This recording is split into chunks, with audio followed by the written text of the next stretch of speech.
Hello दोस्तों, स्वागत है एक बार फिर से आपके अपने यूट्यूब चैनल मुकेश जी के ट्रिक पर। और आज की हमारी ये क्लास एसएससी जीडी भर्ती 2024 के लिए बहुत ही शानदार क्लास रहने वाले। इसमें हम जीके के सारे क्वेश्चन देखेंगे जो एग्जाम की दृष्टि से बहुत ही महत्वपूर्ण क्वेश्चन होंगे और एग्जाम में छपने वाले क्वेश्चन होंगे। तो आपका एग्जाम मार्च और फरवरी और मार्च में एग्जाम है आपके। और ये क्लास सभी शिफ्टों के लिए बहुत ही महत्वपूर्ण क्लास रहने वाली है। तो चलो आज की क्लास ये शुरू करते हैं। तो पहला क्वेश्चन आपके सामने, पहला क्वेश्चन है,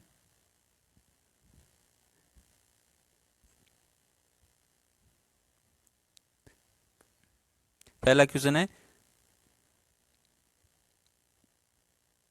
भारतीय संविधान में पहला भारतीय संविधान में पहला संशोधन किस वर्ष किया गया था। तो भारतीय संविधान में पहला संशोधन किस वर्ष किया गया था? ऑप्शन आपके सामने 1948 को, 1951 को, 1950 को, 1947 को। तो एक बार सेशन को सभी लाइक करो और शेयर करो अपने दोस्तों के साथ। फटाफट एक बार सेशन को शेयर करो दोस्तों के साथ। और इस क्वेश्चन का आंसर दो। क्या आंसर हो जाएगा इसका? जिसने बी आंसर दिया उन सभी का बिल्कुल राइट आंसर हो जाएगा 1951 को। तो भारतीय संविधान में पहला संविधान संशोधन कब हुआ था? 1951 को। तो इसका बी आंसर बिल्कुल करेक्ट आंसर है। जिसने भी बी आंसर दिया उन सभी का बिल्कुल राइट आंसर है। अगले क्वेश्चन की ओर बढ़ते हैं। अगला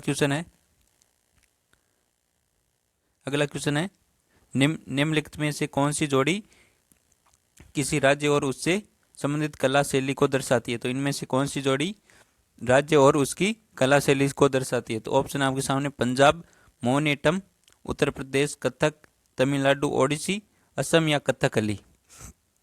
तो इनमें से कौन सा आंसर राइट हो जाएगा? तो मोहिनीअट्टम कहाँ का है? मोहिनीअट्टम है केरल का। कहाँ का है? केरल का। ये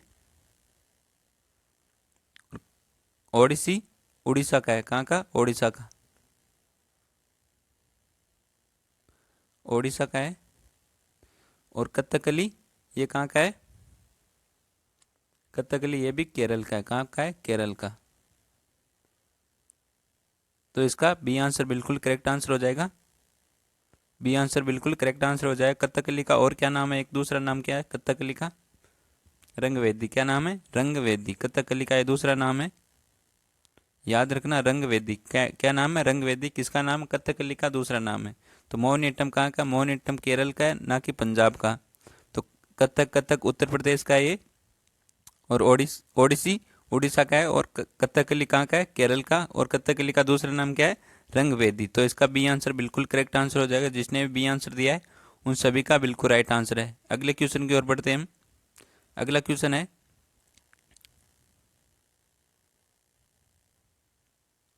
अगला क्वेश्चन आपके सामने, निम्नलिखित में से किस परिस्थिति में भारत में स्वतंत्रता के मौलिक अधिकार को कम किया जाता है? तो निम्नलिखित में से किस परिस्थिति में भारत में स्वतंत्रता के मौलिक अधिकार को कम किया जाता है? तो ऑप्शन है राज्य का आपातकाल, महामारी आपातकाल, राष्ट्रीय आपातकाल या वित्तीय आपातकाल में। तो कब भारत में स्वतंत्रता के मौलिक अधिकार को कब कम किया जाता है? तो इसका आंसर क्या हो जाएगा? तो जिसने भी सी आंसर दिया उन सभी का बिल्कुल राइट आंसर हो जाएगा। राष्ट्रीय आपातकाल में मौलिक अधिकार को कम किया जाता है। तो इसका सी आंसर बिल्कुल करेक्ट आंसर हो जाएगा। सभी ने बिल्कुल राइट आंसर दिया है। अगले क्वेश्चन की ओर बढ़ते हैं हम। अगला क्वेश्चन है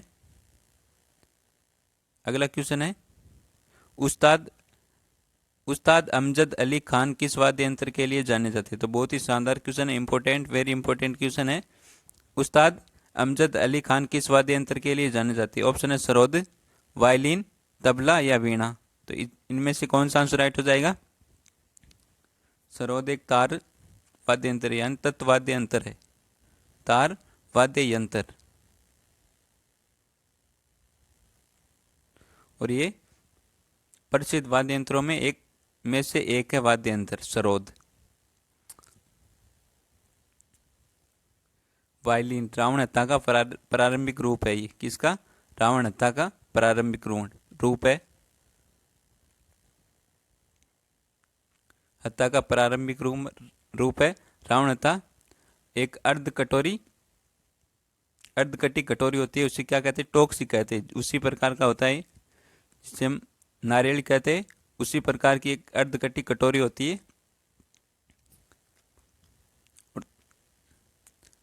तबला तबला के वादक कौन है? तबला के वादक है उस्ताद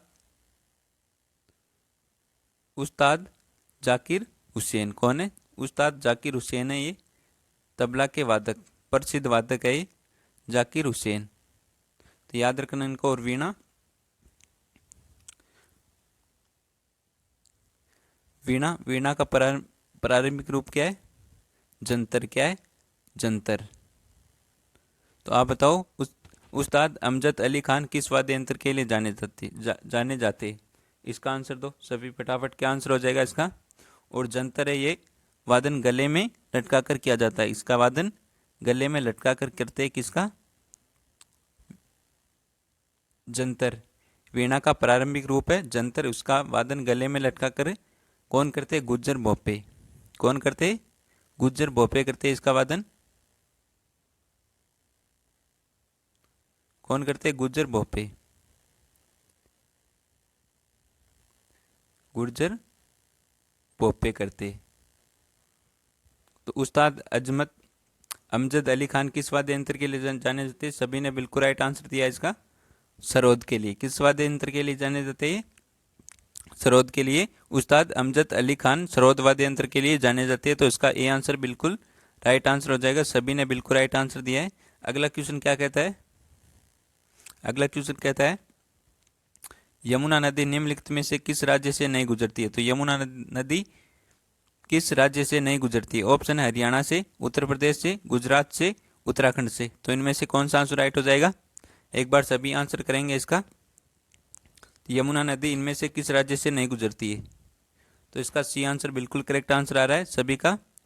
सी आंसर बिल्कुल करेक्ट आंसर आ रहा है। गुजरात राज्य से यमुना नदी नहीं गुजरती है। अगला क्वेश्चन है, हाँ इसी प्रकार के क्वेश्चन आएंगे आपके एग्जाम में, तो इन क्वेश्चनों को ध्यान से पढ़ लेना और याद कर लेना। इन्हीं क्वेश्चनों में से क्वेश्चन आ सकता है आपका। अगला क्वेश्चन है बैंकों में जमा राशि के अधिकतर हिस्से का उपयोग किस लिए किया जाता है? तो बैंकों में जो जमा राशि होती है उसके अधिकतर हिस्से का उपयोग किस लिए किया जाता है? ऑप्शन है ब्याज के लिए, गारंटी के लिए, ऋण के लिए या संपार्श्विक के लिए। तो किसके लिए करते हैं? बैंकों में जमा राशि का अधिकतर उपयोग किस लिए किया जाता है? तो किसके लिए किया जाता है? ऋण के लिए। किसके लिए? ऋण के लिए किया जाता है। तो इसका सी आंसर बिल्कुल करेक्ट आंसर हो जाएगा। सभी ने बिल्कुल राइट आंसर दिया है। अगला क्वेश्चन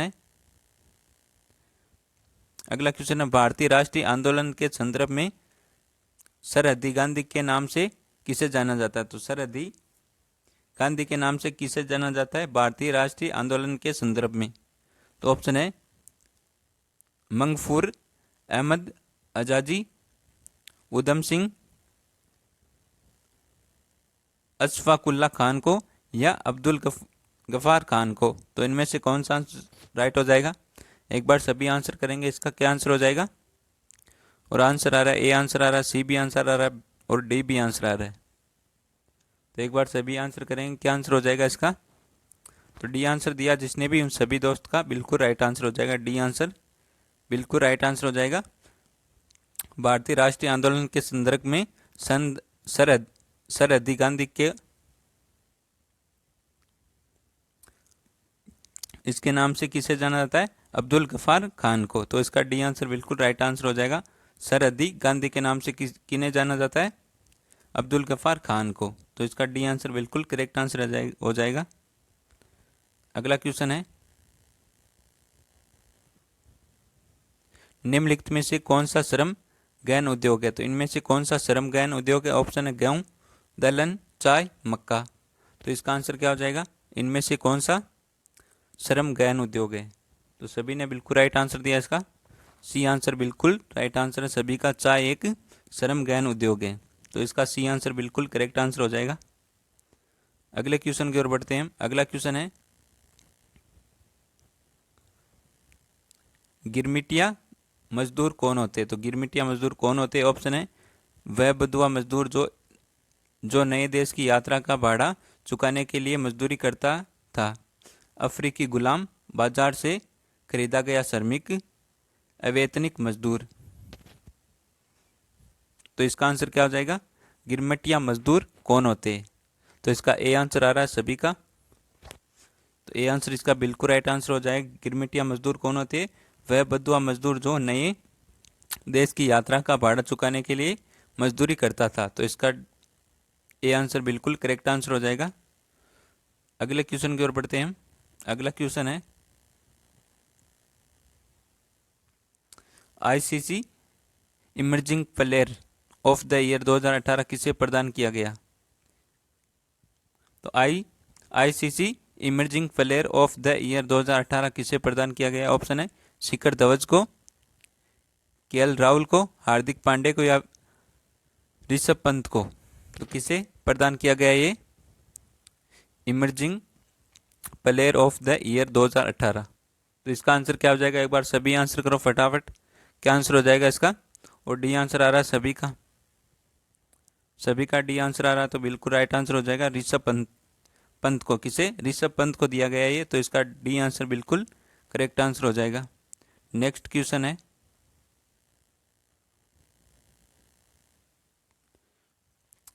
जब बल दो सतहों के बीच सापेक्ष गति का प्रतिरोध करता है तो इसे क्या कहा जाता है? तो जब बल दो सतहों के बीच सापेक्ष गति का प्रतिरोध करता है तो इसे क्या कहा जाता है? ऑप्शन है प्रतिरोध, प्रेरण, संवन या घर्षण। तो इसका आंसर क्या हो जाएगा? इसका भी डी आंसर आ रहा है सभी का, घर्षण कहलाता है वो। जब बल दो सतहों के बीच सापेक्ष गति का प्रतिरोध करता है तो उसे क्या कहा जाता है? उसे घर्षण कहा जाता है। तो बिल्कुल राइट आंसर दिया सभी ने, बहुत ही बढ़िया दोस्तों। अगला क्वेश्चन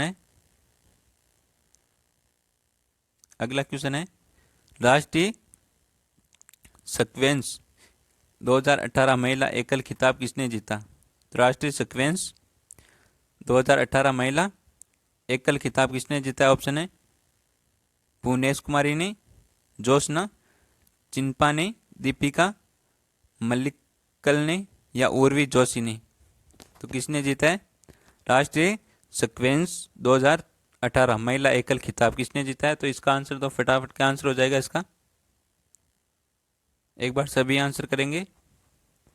क्या आंसर हो जाएगा इसका? तो एक बार सभी आंसर करेंगे, क्या आंसर हो जाएगा इसका? तो जिसने बी आंसर दिया उन सभी का बिल्कुल राइट आंसर हो जाएगा। जिसने बी आंसर दिया उन सभी का बिल्कुल राइट आंसर है जोशना चिंपा को। किसे दिया गया? जोशना चिंपा को दिया गया है। तो इसका बी आंसर बिल्कुल राइट आंसर है। अगले क्वेश्चन की ओर बढ़ते हैं हम। अगला क्वेश्चन आपके सामने इनमें से कौन सी पर्वत श्रृंखला पूर्वी पर्वत श्रृंखला के रूप में जानी जाती है? तो इनमें से कौन सी पर्वत श्रृंखला जो पूर्वी पर्वत श्रृंखला के रूप में जानी जाती है? ऑप्शन अरावली, काराकोरम, शिवालिक या पटकाई पहाड़ियां। तो इनमें से कौन सा आंसर राइट हो जाएगा? तो इनमें से कौन सी पर्वत श्रृंखला है जो पूर्वी पर्वत श्रृंखला के रूप में जानी जाती है? तो इसका आंसर तो फटाफट क्या आंसर हो जाएगा इसका? और जिसने भी डी आंसर दिया उन सभी का बिल्कुल राइट आंसर हो जाएगा पटकाई पहाड़ियां। इन्हें पूर्वी पर्वत श्रृंखला के रूप में जानी जाती है। तो इसका डी आंसर बिल्कुल करेक्ट आंसर हो जाएगा। नेक्स्ट क्वेश्चन है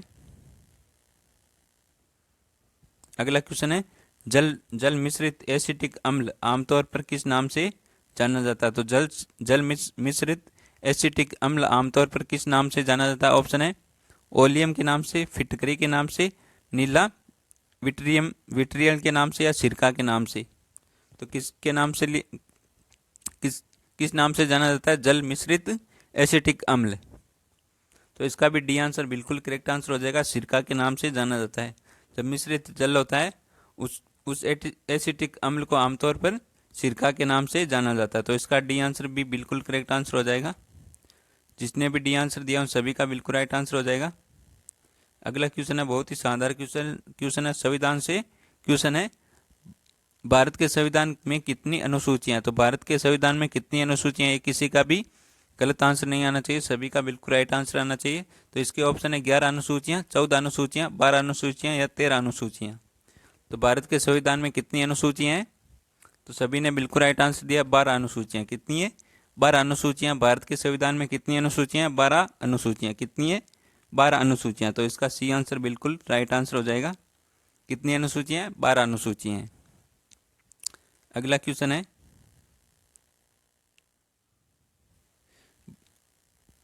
भारत में तृतीय क्षेत्र के बढ़ते महत्व के संदर्भ में निम्नलिखित में से कौन सा कथन सही नहीं है? तो भारत के तृतीय क्षेत्र के बढ़ते महत्व के संदर्भ में इनमें से कौन सा कथन सही नहीं है? तो ऑप्शन है सेवा प्रदाता उद्योग का विकास, सूचना और प्रौद्योगिकी का विकास, प्रति व्यक्ति आय में वृद्धि, ग्रामीण क्षेत्रों में राजनीतिक जागरूकता का विकास। तो इनमें से कौन सा आंसर राइट हो जाएगा? एक बार सभी आंसर करेंगे। और आंसर आ रहा है, ए आंसर आ रहा है, सी भी आंसर आ रहा है और डी भी आंसर आ रहा है। तो बी भी आंसर कर दो सभी। सभी आंसर आ रहा है तो बी भी करो कोई तो इसका आंसर राइट क्या आंसर हो जाएगा? फटाफट एक बार सभी फिर से आंसर करो राइट। सभी का एक आंसर आना चाहिए। क्या आंसर हो जाएगा इसका? भारत में तृतीय क्षेत्र के बढ़ते महत्व के संदर्भ में निम्नलिखित में से कौन सा कथन सही नहीं है? तो इसका आंसर क्या हो जाएगा? और इसका डी आंसर बिल्कुल करेक्ट आंसर हो जाएगा। जिस दोस्त ने भी डी आंसर दिया उसका बिल्कुल करेक्ट आंसर हो जाएगा। ग्रामीण क्षेत्रों में राजनीतिक जागरूकता का विकास, ये कथन बिल्कुल सही नहीं है। तो इसका डी आंसर बिल्कुल करेक्ट आंसर हो जाएगा। अगला क्वेश्चन है, प्रकाश के उद्दीपन के कारण पौधे में होने वाली गति क्या कहलाती है? तो प्रकाश के उद्दीपन के कारण पौधे में होने वाली गति क्या कहलाती है? तो ऑप्शन है प्रकाश अनुवर्तन, शोषण, गुरुत्वानुवर्तन, गुरुत्वीय अनुचलन। तो इसका आंसर क्या हो जाएगा? प्रकाश के उद्दीपन के कारण पौधे में होने वाली गति क्या कहलाती है? तो प्रकाश के कारण होती है तो प्रकाश अनुवर्तन कहलाएगी ना। तो इसका ए आंसर बिल्कुल करेक्ट आंसर हो जाएगा। आंसर में ही उत्तर छिपा है इसका। तो प्रकाश के उद्दीपन के कारण पौधे में होने वाली गति प्रकाशानुवर्तन कहलाती है। तो इसका ए आंसर बिल्कुल करेक्ट आंसर हो जाएगा। कई क्वेश्चन तो आपके ऐसे आएंगे जिसका आंसर क्वेश्चन में ही रहेगा और आपको पता ही नहीं चलेगा। तो क्वेश्चन को ध्यानपूर्वक पढ़ना है, फिर आंसर देना है सभी क्वेश्चनों के। तो इसका आंसर क्या हो जाएगा? दुनिया के मजदूर एकजुट हो का नारा किससे संबंधित था? तो दुनिया के मजदूर एकजुट हो ये नारा किससे संबंधित था? ऑप्शन है अमेरिकी क्रांति से, रूसी क्रांति से, जापानी क्रांति या फ्रेंच क्रांति से। तो इनमें से कौन सा आंसर राइट हो जाएगा? दुनिया के मजदूर एकजुट हो ये नारा किससे संबंधित था? तो इसका आंसर क्या हो जाएगा? जिसने बी आंसर दिया उन सभी का बिल्कुल राइट आंसर हो जाएगा। रूसी क्रांति से संबंधित था कौन सा नारा? दुनिया के मजदूर एकजुट हो। तो दुनिया के मजदूर एकजुट हो ये नारा रूसी क्रांति से संबंधित था। तो इसका बी आंसर बिल्कुल राइट आंसर हो जाएगा। अगला क्वेश्चन है, किस प्रकार सूक्ष्म जीव टाइफाइड का कारण बनता है? तो किस प्रकार सूक्ष्म जीव टाइफाइड का कारण बनता है? ऑप्शन कवक, जीवाणु, प्रोटोजोआ और वायरस। किस प्रकार सूक्ष्म जीव टाइफाइड का कारण बनता है? तो इसका आंसर क्या हो जाएगा?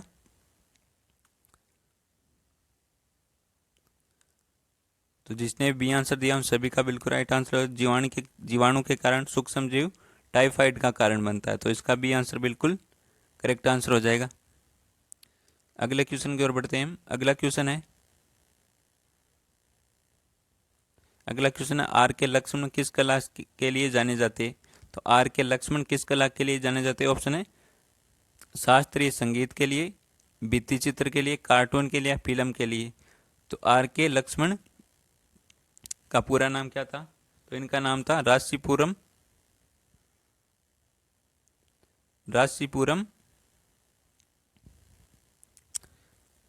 कृष्ण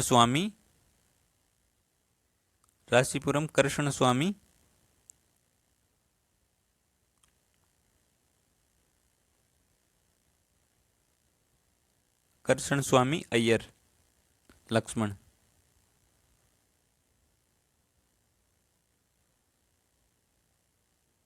क्या नाम था? राशीपुरम कृष्ण स्वामी अय्यर लक्ष्मण। तो इनका पूरा नाम था आर के लक्ष्मण का। तो ये किसके लिए जाने जाते? तो जाने जाते कार्टून के लिए। ये एक हास्य कलाकार थे। क्या कौन से कलाकार? हास्य कलाकार। इनकी एक रचना है उस रचना का क्या नाम है? रचना है इनकी द कॉमन मैन। क्या, कौन सी रचना है? The common man.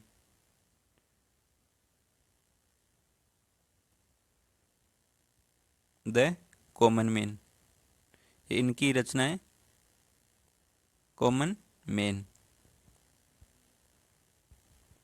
कौन सी रचना? The common man. इसकी रचना आर के लक्ष्मण की रचना है और इनका जन्म 24 अक्टूबर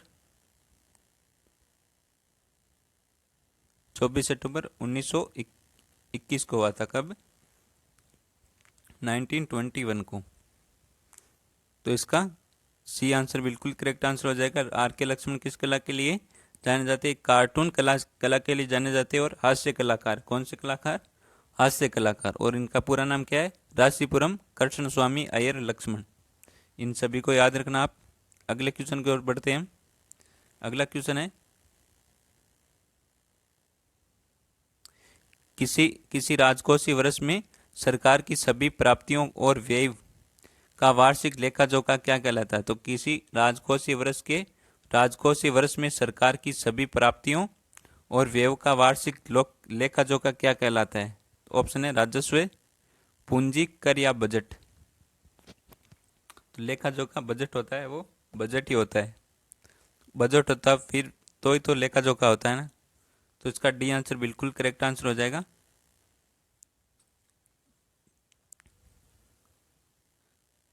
अगला क्वेश्चन है,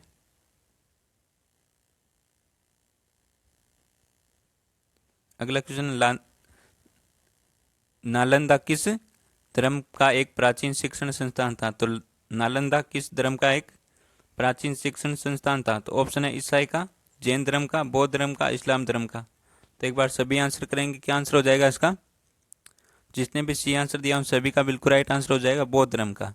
नालंदा बौद्ध धर्म का प्राचीन शिक्षण संस्थान था, तो इसका सी आंसर बिल्कुल करेक्ट आंसर हो जाएगा। अगला क्वेश्चन है, मालगुडी डेज किसकी रचना है? तो मालगुडी डेज किसकी रचना? ऑप्शन है शशि थरूर की, अमीश त्रिपाठी की, विक्रम सेठ की, आर के नारायण की। तो ये रचना किसकी है? मालगुडी डेज। तो ये आपके आर के नारायण की। किसकी है? आर के नारायण की। तो इसका डी आंसर बिल्कुल राइट आंसर हो जाएगा। अगला क्वेश्चन है, किस दिन को विश्व पर्यावरण दिवस के रूप में मनाया जाता है? तो ऑप्शन है 5 जून को, 5 अगस्त को, 1 मई को, 1 दिसंबर को। तो सभी ने बिल्कुल राइट आंसर दिया। ए आंसर 5 जून को। 5 जून को विश्व पर्यावरण दिवस के रूप में मनाया जाता है। तो अगले क्वेश्चन की ओर बढ़ते हैं। आज की क्लास का ये हमारा लास्ट क्वेश्चन होगा। अगला क्वेश्चन है, इनमें से किस सुप्रसिद्ध पार्श्व गायिका को भारत रत्न पुरस्कार से सम्मानित किया गया है? तो ऑप्शन है सुबा मुद्द को, आशा भोसले को, शेरिया घोषाल को, या लता मंगेशकर को। तो इनमें से कौन सा आंसर राइट हो जाएगा? इनमें से किस सुप्रसिद्ध पार्श्व गायिका को भारत रत्न पुरस्कार से सम्मानित किया गया है? तो इस क्वेश्चन का आंसर आप सभी को कमेंट में देना है। किस में देना है? कमेंट में।